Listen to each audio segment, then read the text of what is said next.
राकेश अपनी छोटी सी दुकान के सामने खड़ा है। फलों पर पानी छिड़क रहा है ताकि वे ताजे दिखे।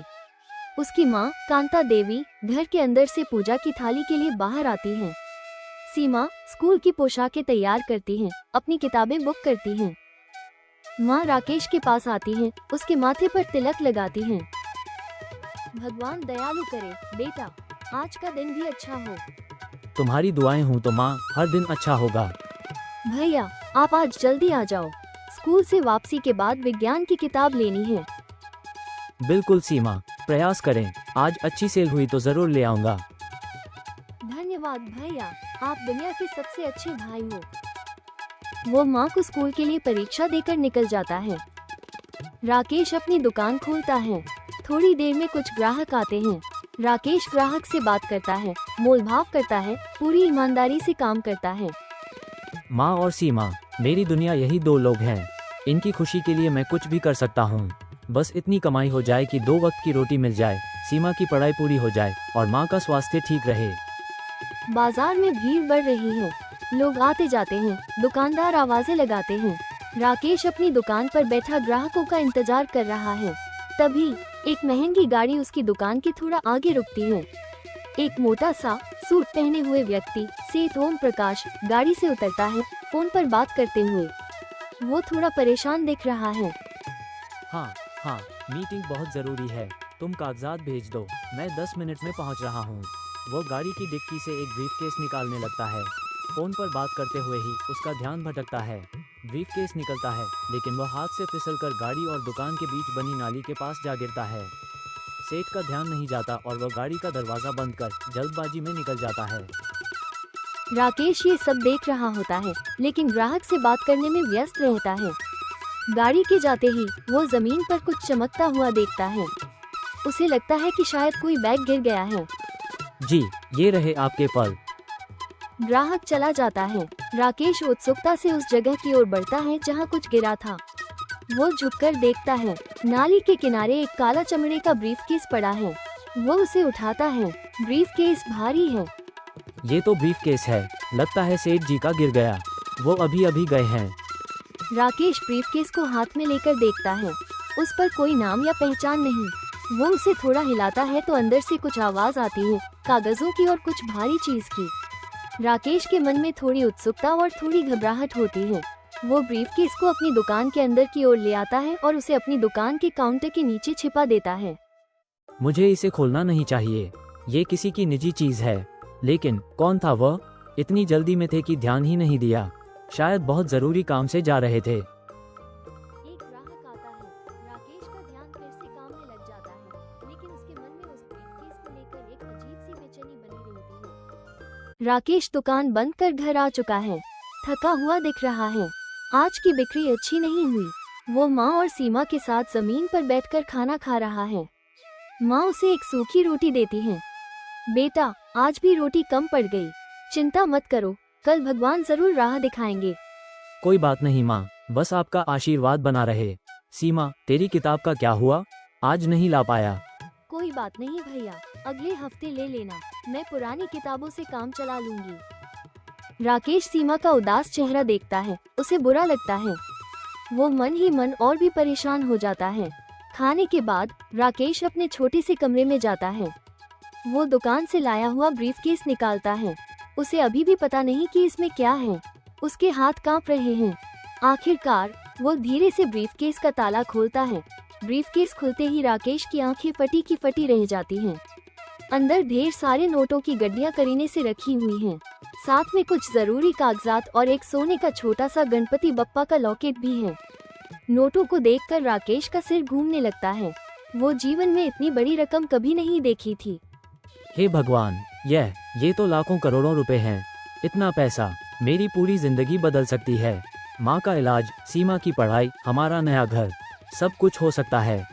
राकेश कुछ देर तक उन नोटों को देखता रहता है। उसका मन उथल पुथल हो रहा है। एक तरफ गरीबी और उसकी जरूरतें हैं, दूसरी तरफ उसका ईमान है। कोई नहीं जानता ये पैसा मेरे पास है, मैं इसे रख सकता हूँ। कौन मुझे पकड़ेगा? लेकिन यह सही नहीं है। ये किसी और की मेहनत की कमाई है। मेरी माँ ने सिखाया है, पराया धन आग के समान होता है। उसकी आंखों के सामने माँ का चेहरा आता है, उनकी सीखें याद आती हैं। फिर सीमा का चेहरा आता है, उसकी मासूमियत दिखती है। राकेश अपना सिर पकड़ लेता है। लालच और ईमानदारी के बीच उसकी आत्मा युद्ध कर रही है। नहीं नहीं, मैं यह नहीं कर सकता। यह मेरा नहीं है, मुझे इसे वापस करना होगा। वो ब्रीफकेस को फिर से बंद करता है और कोने में रख देता है, पर उसे नींद नहीं आती। रात भर वो बस उसी ब्रीफकेस के बारे में सोचता रहता है। सुबह होती है। राकेश थका हुआ और परेशान दिख रहा है। वो अपनी दुकान पर बैठता है। उसका दोस्त अमित, जो पास में पान की दुकान चलाता है, उसके पास आता है।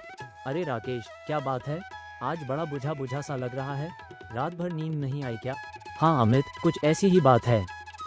क्या हो गया? कोई दिक्कत है? बता मुझे। राकेश हिचकिचाता है, फिर उसे सब कुछ बताने का फैसला करता है। वो अमित को कल मिली ब्रीफकेस की सारी बात बताता है। अमित ध्यान से सुनता है। क्या लाखों रुपए? तूने देखा कितने थे? मैंने गिना नहीं, पर बहुत थे। मुझे लग रहा था कि यह सेठ ओम प्रकाश का है, जो कल मेरी दुकान के बाहर रुके थे। राकेश, तू पागल है क्या? लाखों रुपए? तेरी किस्मत खुल गई है। तेरी सारी परेशानियां खत्म हो जाएंगी। क्यों वापस कर रहा है? कौन जानता है कि यह तेरे पास है? नहीं अमित, यह मेरा नहीं है। मेरी माँ ने कहा है, बेईमानी से कमाया धन कभी सुख नहीं देता। मैं इस पराये धन को छू भी नहीं सकता। मुझे बस यह वापस करना है। लेकिन मुझे पता नहीं कि सेठ ओम प्रकाश कहाँ रहते हैं। तू तो बड़ा अजीब आदमी है राकेश। पूरी दुनिया पैसा कमाने के पीछे भागती है और तुझे मिला तो तू वापस कर रहा है। खैर, तेरी मर्जी। सेठ ओम प्रकाश शहर के सबसे बड़े व्यापारी हैं। उनका ऑफिस शहर के बीचों बीच है। उसी समय रमेश, राकेश का पड़ोसी, उनकी बातें सुन लेता है। वो लालच भरी निगाहों से राकेश को देखता है। लाखों रुपए और यह गधा वापस करने की सोच रहा है। देखता हूँ क्या करता है।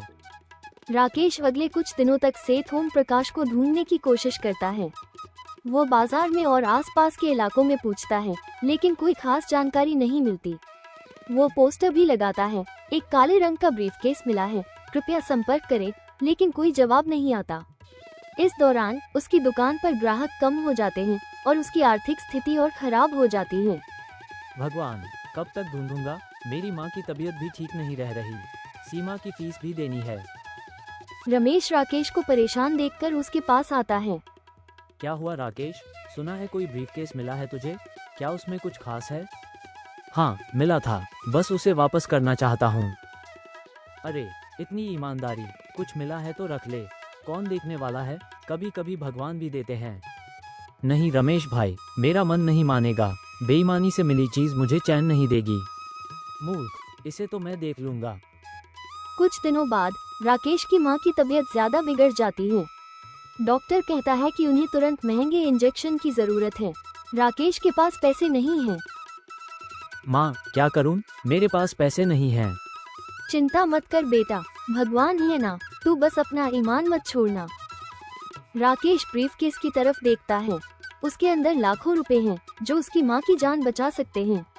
यह उसके जीवन का सबसे बड़ा इम्तिहान है। वो रो पड़ता है। हे भगवान, क्या करूं? एक तरफ माँ की जिंदगी, दूसरी तरफ मेरा ईमान। क्या करूं? सेठ ओम प्रकाश अपने विशाल ऑफिस में बैठे हैं। वे बहुत चिंतित और परेशान दिख रहे हैं। उन्होंने अपनी कुर्सी पर सिर झुकाया हुआ है। उनका सहायक उनके पास आता है। सर, पुलिस से कोई खबर नहीं है। ब्रीफकेस का कोई सुराग नहीं मिला। कैसे नहीं मिला? उसमें मेरी 5 करोड़ की नकदी थी और उससे भी जरूरी मेरे पुश्तैनी कागजात और मेरी माँ का दिया हुआ सोने का गणपति बप्पा का लॉकेट था। वो मेरी सबसे अनमोल चीज थी। मैंने अपनी लापरवाही से सब खो दिया। सर, हमने हर जगह पता कर लिया। शहर के हर पुलिस स्टेशन में रिपोर्ट दर्ज है। अखबारों में विज्ञापन भी दिए हैं। सब बेकार। वो कोई आम आदमी नहीं था जो उसे ढूंढ कर वापस करता। जो भी उसे मिला होगा वो तो रातों रात अमीर बन गया होगा। ये पैसा मेरे हाथ से गया। तभी उनके फोन पर घंटी बजती है। उनके ऑफिस का गार्ड फोन उठाता है। जी सर, एक लड़का आया है, राकेश नाम है उसका। कह रहा है कि उसे ब्रीफकेस के बारे में कुछ बताना है। क्या ब्रीफकेस? भेजो उसे अंदर तुरंत। राकेश को गार्ड के साथ अंदर लाया जाता है। राकेश फटे पुराने कपड़ों में, थका हुआ, लेकिन उसकी आंखों में दृढ़ता है। सेठ ओम प्रकाश उसे देखकर थोड़ा हैरान होते हैं। हाँ बोलो, क्या जानते हो ब्रीफकेस के बारे में? सेठ जी, मैं राकेश हूँ। मेरी बाजार में छोटी सी फलों की दुकान है। मैं अक्सर आपको वहाँ से गुजरते देखता हूँ। कल दोपहर जब आप अपनी गाड़ी से जा रहे थे तो आपका एक ब्रीफकेस आपकी गाड़ी से गिर गया था। वो मेरी दुकान के पास था, मैंने उठा लिया था। क्या वो ब्रीफकेस तुम्हारे पास है? तुम सच कह रहे हो? जी सेठ जी, मैं झूठ क्यों बोलूँगा? वो ब्रीफकेस मेरे पास है।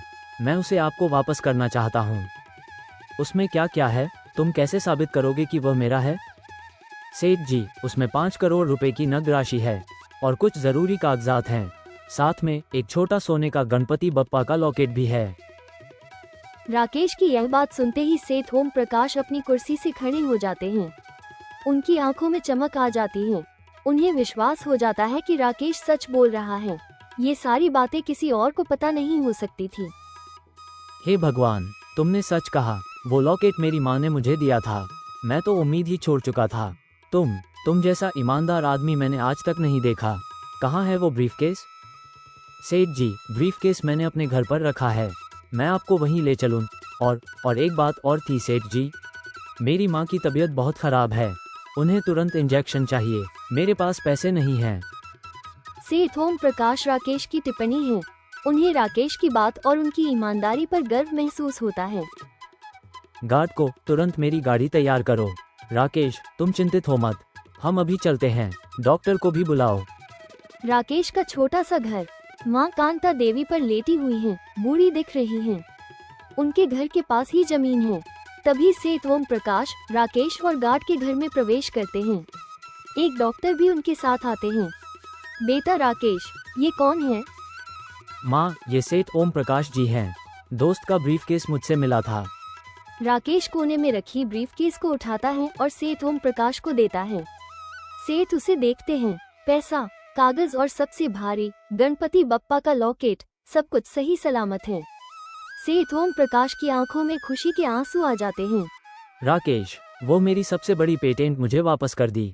मैं यह एहसान कभी नहीं भूलूंगा। सेठ प्रकाश ओम तुरंत डॉक्टर को मां की जांच करने के लिए कहते हैं। डॉक्टर उन्हें इंजेक्शन देते हैं और कुछ दवा की लिखावट देते हैं। कांता देवी जी, आपका बेटा हीरा है। ऐसे नेक और ईमानदार लोग शामिल नहीं हुए। ये सब आपके मेहरबानी है सेठ जी। मेरा राकेश शुरू से ऐसा ही है। मैंने उसे हमेशा सत्यनिष्ठा की राह पर चलना सिखाया है। राकेश, हो आज मेरा अंतिम नामांकन। मेरे 5 करोड़ रुपये तो वापस आ गए, लेकिन मुझे जो सीखा वो अनमोल है। मैंने सोचा था कि दुनिया में बस लालची और फावली है, लेकिन मेरी सोच बदल दी। सेठ ओम प्रकाश तुरंत अपने सहायक को फोन करे। सुनो, इस राकेश को अभी 1 लाख रुपए का चेक भेजा है। यह मेरी विश्वसनीयता की पुष्टि करता है। और सुनो, उसकी बहन की सारी पढ़ाई का खर्च मैं उठाऊंगा। इतनी भी पढ़ाई कर सकता हूँ। और राकेश, मैं अपनी कंपनी में एक पदक और जिम्मेदारी वाला पद चाहता हूँ, योग्यता और विश्वसनीयता के हिसाब से। राकेश और उसकी माँ ये सुनकर अवाक रह गए हैं। राकेश की आंखों में खुशी की आंखें आ गई। सेठ जी, ये सब क्या कह रहे हैं आप? मैं तो बस अपना फर्ज खेल रहा था। मुझे आपकी मदद की जरूरत नहीं है। नहीं राकेश, ये प्रतिष्ठा का पल है। तुम इसे नहीं कर सकते। ये कड़ी मेहनत और नेक नियति का प्रसाद है। ये कोई भीख नहीं, बल्कि भक्त सम्मान है। और हाँ, दुकान की दुकान भी अब मेरे खर्च पर नहीं बनेगी। राकेश की आंखों में खुशी और कृतज्ञता की आंखें झलकती हैं। यह उनके जीवन का सबसे बड़ा क्षण था। राकेश की सत्यनिष्ठा की खबर पूरे शहर में आग की तरह फैलती है। सेठ ओम प्रकाश खुद भी इस बात का प्रचार करते हैं कि कैसे एक गरीब व्यक्ति ने अपनी करोड़ों की संपत्ति वापस ले ली। राकेश की सत्यता की खबर में राकेश की तस्वीर छपती है। हेडलाइन होती है, गरीब फल विक्रेता की बेमिसाल साख, करोड़ों ब्रीफ काफकेस लाकर कंपनी बनाई। पत्रकार राकेश के घर और दुकान पर उनकी कहानी जानने। राकेश जी, आप इस पैसे को अपनी बेरोजगारी के लिए रख सकते थे। आपने ऐसा क्यों नहीं किया? अगर मैं पैसे कमाता हूँ तो शायद कुछ दिन मुझे खुशियाँ मिलती हैं, लेकिन जीवन भर मेरी आत्मा मुझे धिक्कारती है। मेरी माँ ने सिखाया है कि हमें अपनी बर्बादी पूरी करने के लिए ईमानदारी से कमाना चाहिए, किताबों के धन पर नजर नहीं रखनी चाहिए। सच्चा धन तो वही है जो मेहनत से कमाया जाए। मोहन, जो पहले राकेश को लालच देने की कोशिश कर रहा था, वह राकेश के पास जाने से कतराता है।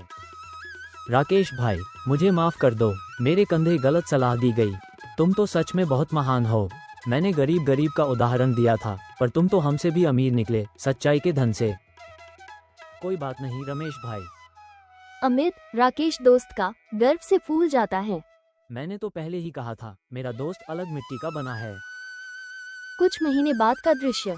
राकेश की पुरानी छोटी दुकान की जगह एक बड़ी, शानदार फूलों की दुकान बन गई है, जिसमें हर तरह के ताजे फल सेज हैं। दुकान पर भीड़ लगी हुई है। राकेश अब मैनेजर की कुर्सी पर बैठा है, उद्यम से बात कर रहा है और कर्मचारियों को निर्देश दे रहा है। वो अब सासा सुथरे की दुकान रखता है, लेकिन उसकी सादी और रेशम की दुकान है। राकेश भाई, आपकी दुकान के फल सबसे ताज़ी और स्वादिष्ट हैं और आप विश्वसनीयता से तौलते हो, इसलिए हम दूर दूर से देखते हैं। हाँ, तुमने तो पूरे शहर में नाम कमा लिया है। नजर बदल रहा है। सीमा, अब एक अच्छे कॉलेज की यूनिफॉर्म छात्रा, अपनी माँ के साथ घर से बाहर निकल रही है। दोनों के चेहरे पर खुशी और संतोष। माँ, भैया की वजह से ही मैं पढ़ पा रही हूँ। सेठ ओम प्रकाश जी ने मेरा सारा खर्चा उठाया है। ये सब उसके ईमान का फल है बेटा। ऊपर वाला सब दृश्य है।